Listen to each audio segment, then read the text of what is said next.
Pinokis ir dailioji fėja buvo draugai su privalumais. Vieną naktį fėja atskrido pas Pinokį ir prašo. Pinokį, prašau, padaryk man kunilingą.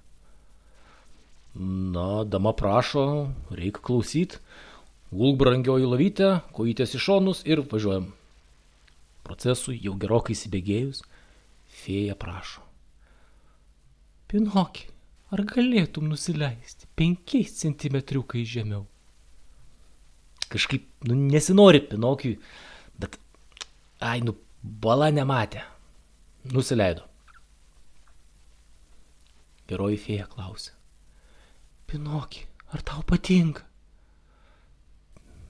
Kažkaip nesmagu prisipažinti čia damai, taip, patinka. Geroji fėja. Pinokį, ar tau patinka? Taip, patinka.